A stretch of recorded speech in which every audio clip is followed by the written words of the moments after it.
예, 여러분 안녕하세요. 자, 오늘 언어와 생활에 대해서 강의를 하도록 하겠습니다. 자, 오늘은 언어와 생활의 제6장을 한번 보십시오. 경어법과 언어 예절의 이론이라고 나오는 부분을 보도록 하겠습니다. 자, 페이지는 138페이지입니다. 페이지는 138페이지고요. 그래서 거기 이제 그 경어법에 대해서 바로 밑에 마지막 단락이 나오죠. 이 경어법이라는 게 있다는 거죠. 우리가 이제 경어법이. 이 경어법이 있는데 이 경어법이라고 하는 것은 존칭을 붙이기도 하지만 예를 들어서 이제 그 밑에 나오죠. 의도적으로 또는 마지막 단락 둘째 줄에 책략적으로 규범을 일탈할 여지가 있다는 거죠. 벗어난다는 거죠. 예를 들어서 선생님의 별명을 학생들이 부르면서 바람개비가 떴다. 바람개비가 떴다.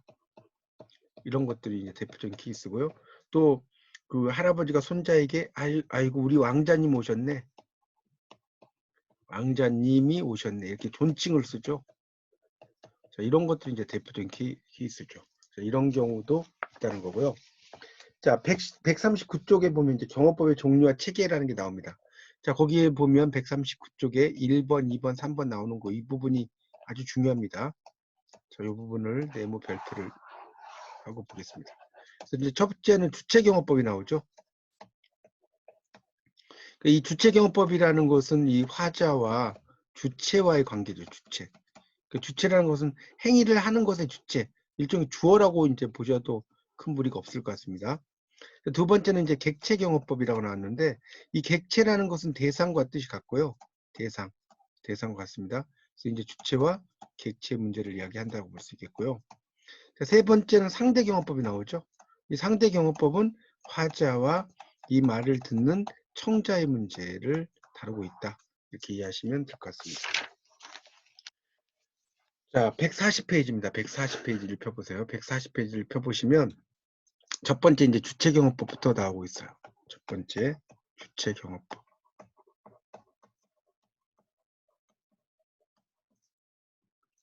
이 주체경어법에서는 이제 밑에 4번 부분부터 보면 아버지가 가신다 이렇게 나왔죠. 가번에 아버지가 가신다. 가본 부분입니다.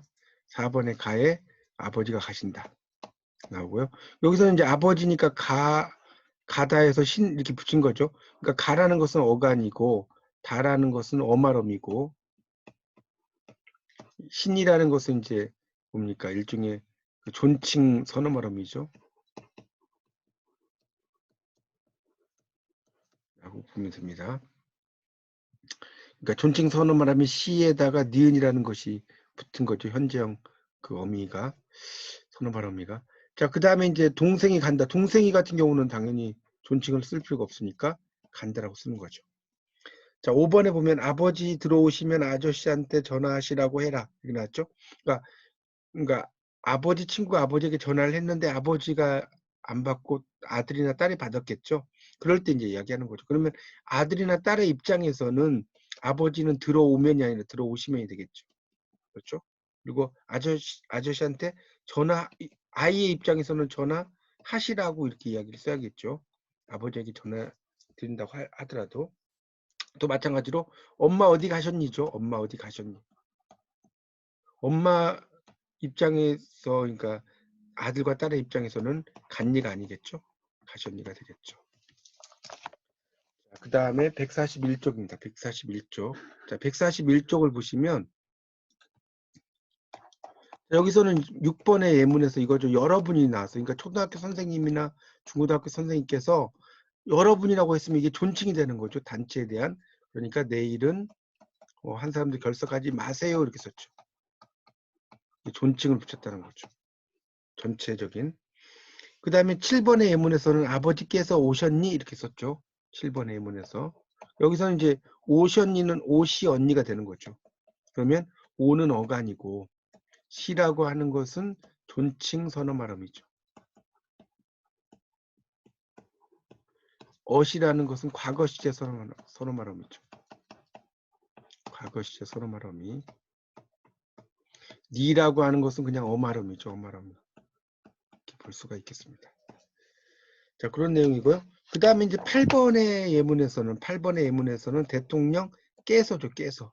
이렇게 깨서나 가가 붙은 거, 이런 것들이 이제 바로 그러니까 주체를 높인 거죠. 주체 높임. 깨서 입장하시겠습니다죠. 나번은 교장 선생님, 여기도 마찬가지죠. 깨서 축사를 하시겠습니다. 깨서니까 뒤에 시를 붙였다는 겁니다. 자, 142쪽에 보면 9번에 142쪽에 9번 내용에서는 이제 그 어떤 용어에 나오는 단어를 높이는 거죠. 밥을 뭐 진지라고 한다든가, 집을 대기라고 한다든가, 또 나이를 연세 또는 춘추라고 하죠. 춘추. 이 춘추라고 하는 것은 봄과 가을이란 뜻인데요. 그러니까 당신의 인생에서 봄과 가을을 몇 번 겪었습니까? 이런 뜻이에요. 그러니까 나이를 이제 존칭으로 쓰는 거죠. 말씀, 병환 이런 거. 또 이제 그 밑에는 님자를 붙이는 예가 쭉 나오고 있으니까 읽어보시고요. 10번의 예문에서는 11번에서는 이제 분자를 붙이는 거죠. 10번은 뭐 선생님, 교수님, 박사님 등이고 11번은 이제 그 자제분, 형제분, 자매분. 그 다음에 12번은 C가 붙는 거죠. C. 그래서 개수씨, 재수씨, 형수씨 이렇게. 자, 그 다음에 12번에서는 이제 그러면 연세가 가장 많으신 국장님께서는 이렇게 쓰겠죠. 그러니까 국장님한테 나이를 쓰는 게 연세죠. 그 다음에 그 국장님이죠. 님. 이런 거. 그 다음에 선생님 이렇게 썼죠. 그러면 형제분을 소개해 주셨다. 이런 식으로 쓸 수 있겠죠.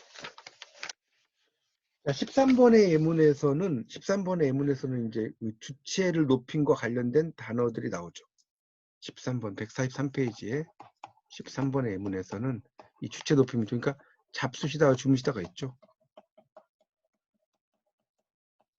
이거는 먹다라는 단어의 이제 존칭이죠. 이건 자다라는 단어의 존칭이죠. 그러니까 주체가 먹는 거고 주체가 자는 거죠. 그렇게 볼 수가 있겠습니다. 그래서 이제 14번의 예문에서는 아버지가 떡국을 잡수셨어요가 되죠. 14번은. 근데 아버지가 떡국을 먹으셨어요 이런 말 쓰지 않는다는 거죠. 먹으셨어요 이런 말은 쓰지 않는다. 우리가 이렇게 별표 표시는 비문 표시다. 문장이 아니다. 볼 수 있겠죠. 자, 그 다음에 15번에 가와 나가 있는데 할아버지는 어디 계세요? 할아버지는 어디 계세요? 차비가 있으세요? 이렇게 나왔는데 이 15번의 예문에서는 자 있다라는 것이 어떤 그 유적명사 사람을 나타낼 경우는 계시다가 된다는 거죠. 근데 이게 사람이 아닌 어떤 사물을 나타낼 때는 있으시다가 되는 거죠. 그러니까 차비는 있으시다겠죠. 그런 의미가 되겠죠. 그런 내용입니다. 자, 그러면 괜찮다 아프시다도 뒤에 144쪽을 넘기시면 나와 있어요. 144쪽에 넘겨보시면 여기도 이제 그 17번 예문이죠. 친정 아버님 많이 편찮으시답니다. 편찮으시다. 이거는 아버님, 친정 아버님 사람이죠. 사람. 그 다음에는 벌에 쏘인대가 쏘인대라는 사물이죠. 쏘인대가니까. 그러니까 아프시지요 이렇게 써야 되는 거죠. 이렇게 사물에는 이렇게 아프시지요 이렇게 쓰는 거고 사람에게는 편찮다라는 쓴다는 거죠. 자, 그 다음에 이제 두 번째가 객체경호법이죠. 이 객체경호법이라는 것은 어떤 대상을 이야기하는 건데 대상. 그래서 이제 보통 뭐뭐에게라는 의미도 있고 뭐뭐를도 되겠죠. 그래서 이제 뭐뭐에게를 좀 더 뭐뭐께라고 쓸 수 있죠. 뭐뭐께. 선생님께 뭐 이런 식으로 께. 그래서 이제 그 밑에 18번의 예문을 보면 생일 선물을 드렸다. 생일 선물을 드렸다가 되죠. 드렸다. 며느리들이 드렸다.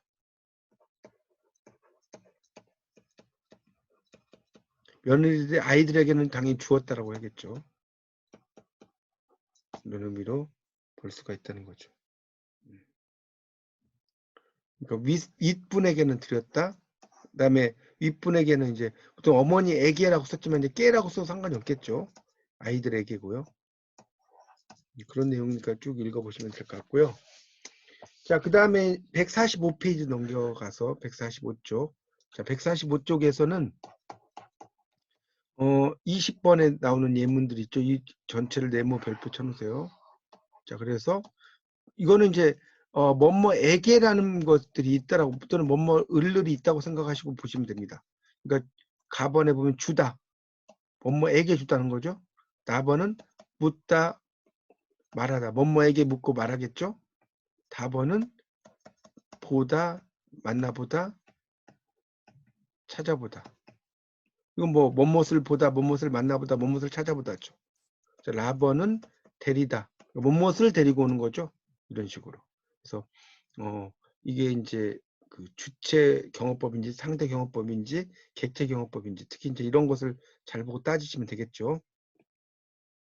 자, 21번에서는 언니가 할머니께 진지를 드렸니? 이렇게 쓴 거고요.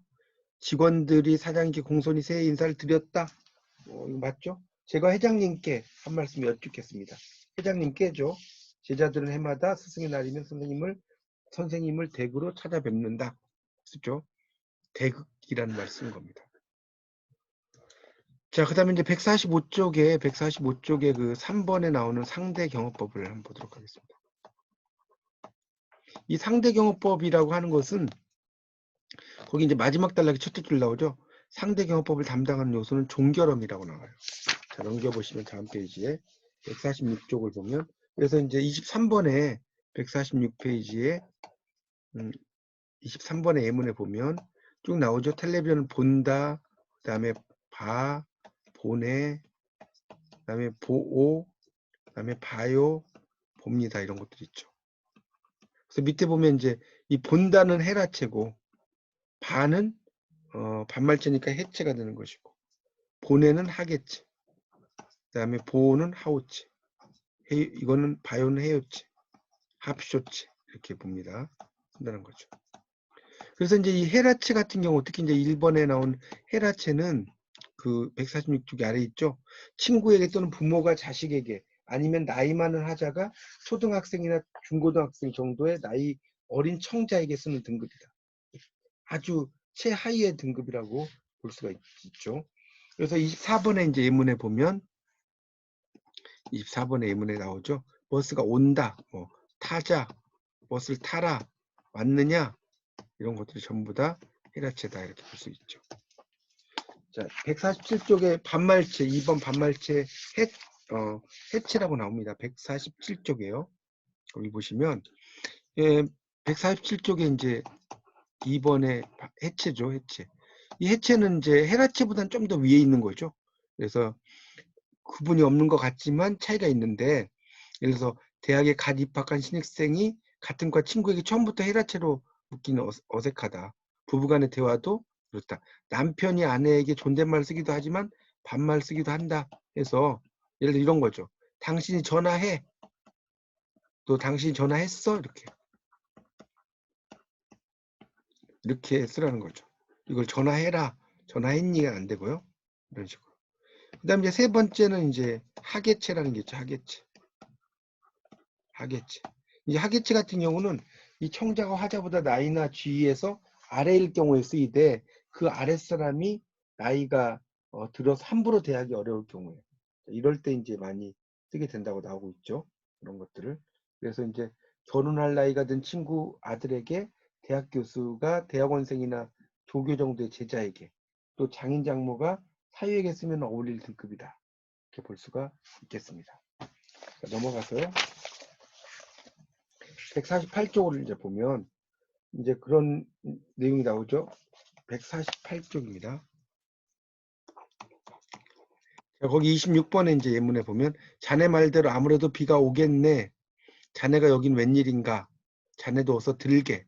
뭐 이렇게 들게 이런 말 했죠. 가세 이런 말 했죠. 자, 그 다음에 이제 하오체가 밑에 있죠. 4번에 하오체. 이거는 이제 하계체와 마찬가지로 자기보다 아랫사람에게 쓸 때 정중함의 정도가 하계체보다 위라는 거죠. 그러니까 하오체라고 하는 것이 하계체보다 좀 더 위에 있다 이런 이야기죠. 그래서 이제 그 넓게 폭넓게 쓰이는 그런 표현이라고 쭉 나오고 있습니다. 정리하시면 될 것 같고요. 그래서 이제 그 27번에 밑에 보면 나는 모르고 아무리 생각해도 잘 모르겠소. 어떻소? 정말 비가 오겠소? 어떻게 그 소식을 모른단 말이요? 이런 표현들이 쭉 나오죠. 자, 148쪽에 밑에서 세 번째 줄, 세 줄 올라가면 이제 안내 표지판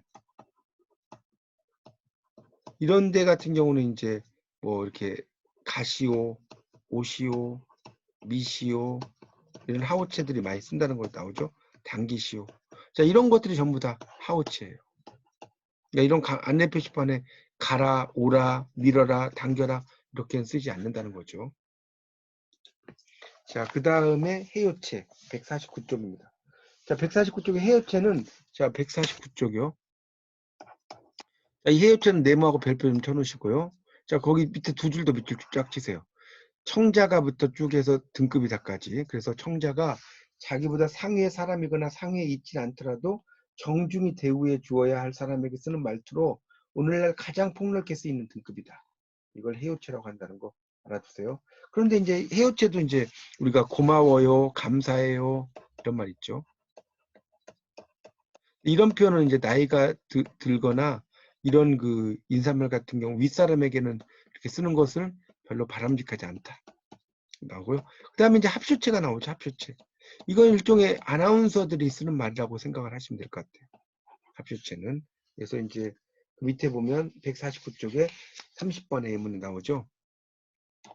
30번에 여러분 안녕하십니까? 뉴스를 말씀드리겠습니다. 이거죠. 이런 거. 자, 150쪽으로 넘어가면요. 이제 뉴스에서 그 150쪽을 넘어가시면 31번이 나오죠. 이렇게 물음표 2개 찍었다는 것은 어색한 문장이다라고 써서 우리가 이렇게 별 표시는 뭐라고 써요? 비문이다. 문장이 아니다. 자, 그래서 여러분 안녕하세요. 지금부터 9시 뉴스를 말씀드리겠어요. 이렇게 쓰면 안 된다는 거죠. 그렇죠? 뉴스에서는. 자, 그 다음에 경호법의 결정 요인이 150쪽에 이제 그 부분에 나오죠. 150쪽. 여기 보면 이제 경호법의 결정 요인이 있어요. 자, 거기 둘째 줄부터 보면 이제 권세와 유대라고 나오죠. 이게 이제 경호법의 결정 요인이라고 나옵니다. 그래서 이제 이 권세와 유대라고 하는 것이 어떤 중요한 결정 요인이다라는 거 꼭 알아두시고요. 자, 그 151쪽의 둘째 줄에 보면 나이 차이만 문제되는 게 아니고 화자와 청자의 절대적인 나이. 자, 151쪽에 나오죠. 둘째 줄에 절대적인 나이도 중요한 영향을 준다. 이렇게 나오고 있습니다. 중요한 영향을 미친다. 자, 그 다음 단락에 보면 이제 친척 사이에서는 학렬도 중요하다. 그래서 이제 자기보다 10살이 어려도 이제 상대가 이제 학렬 높으면 반말할 수가 없다는 거죠. 그 다음에 이제 그 밑에는 직장에서는 직장 나오죠. 직위가 또 중요하다. 이 직위 동그라미 쳐놓으세요. 여기 학렬 동그라미 치시고요. 그 다음에 직장에서 직위 하나의 갈등을 느낄 때는 직위가 더 큰 힘을 발휘해야 한다. 동그라미 치세요. 그러니까 나이가 많아도 직위가 높으면 안 된다는 거죠. 그 다음에 사회계급은 그리 큰 영향을 미치지 못한다. 밑줄 치시고 그 다음 단락. 그 다음 단락에 성별도 영향력을 행사한다. 그러니까 아버지보다 어머니에게, 할아버지보다 할머니에게 정중한 말투를 쓰게 된다는 거죠. 방언에 따라서는 어머니와 할머니에게 아예 반말을 쓰는 그런 지역도 있습니다. 서울에서도 어머니에게는 반말이 쓰이는 일이 적지 않고 아버지, 할아버지에게는 늘은 아니지만 합술체를 쓰는 일이 상당히 많다는 거예요. 그렇게 볼 수가 있습니다. 그런 의미로 보시면 돼요. 그 다음에 이제 여성을 정중히 대하는 경우도 있다. 152쪽에 둘째 단락이 보면 나오죠. 여성을 정중히 대하는 경우. 그러니까 처남에게는 반말을 허용하지만 처제에게는 반말 허용하지 않는다. 또 남의 딸에게도 아들보다 조심하고 또 교수가 여학생에게는 말 함부로 하지 않는다. 이렇게 나오죠. 그다음에 이제 유대라고 하는 것이 또 중요하다. 경호법에 있어서는 유대. 존댓말 하다가 친해지면 반말하는 사이로 바뀌는 것이다. 이런 말 나오죠. 그다음 유대 영향력이 역으로 미치는 경우도 있다. 친하던 사이가 멀어지는 사이가 되면 거기 뭡니까 경호법의 변화 붕괴에서 바로 윗단락에 보면 경원한 사이란 말 나오잖아요. 이게 멀어지는 이란 뜻이에요. 멀어지는 사이. 반말하던 것을 존댓말로 바꾼다 이런 말 나오고 있습니다. 자, 경호법의 이제 변화, 붕괴가 점점점 최근에는 경호법도 이제 그 변화되고 붕괴된다는 이야기를 설명을 해놨습니다. 자, 153페이지 두 번째 단락에 보면 경호법을 잘못 사용하는 경우가 많다. 듣는 사람보다 아랫사람에게도 경호를 잘못 사용하기도 하고 격식적이거나 상대방을 가장 정중하게 대우할 자리에서도 합쇼체 대신에 해요체를 써요. 또 간접존대 이런 걸 많이 한다는 거죠. 그래서 부장님 넥타이가 예쁘십니다 이렇게 쓴다는 거예요. 원래 넥타이는 사물이기 때문에 예쁩니다라고 써야죠 원래는. 근데 예쁘십니다라고 쓴다는 거죠. 이런 식으로 쓴다는 이야기가 나오고 있습니다. 그 다음에 이제 경호법이 점점점 최근에는 옛날보다는 좀 더 사라지고 있다 이런 이야기가 되겠습니다. 자, 154페이지의 문제 세 문제를 풀어보도록 하겠습니다. 자, 154페이지 연습 문제 세 문제. 첫 번째는 우리말의 경호법 가운데 화자와 청자의 관계에 따라 결정되는 거. 자, 여기서 청자가 중요하죠. 청자. 자, 그러니까 상대 경호법이죠. 청자와 관계를 따지는 거. 이게 상대 경호법이죠. 자, 여러분 페이지로 139페이지를 보시면 나오고요. 자, 2번은 별표 쳐놓으세요. 2번 별표. 그래서 2번에서는 상대 경호법 등급 가운데 청자가 하자보다 나이나 주위에서 아래일 경우에 아랫사람을 대우해준다. 이 대우가 중요하죠. 자, 그러니까 이게 뭐겠어요? 2번에 하계체죠. 하계.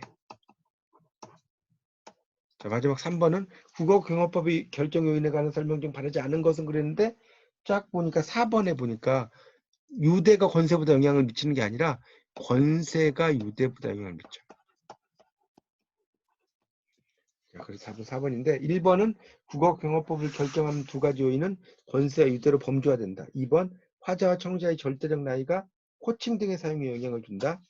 3번 나이나 직위가 사회 계급이나 성별보다 영향력이 크다. 이거 다 맞죠? 4번에 일반적으로 유대가 권세보다 영향을 미치는 게 아니라 권세가 유대보다 영향을 미친다고 할 수 있습니다. 자, 이상 그 경호법과 언어 예절의 이론 부분을 강의를 마치도록 하겠습니다.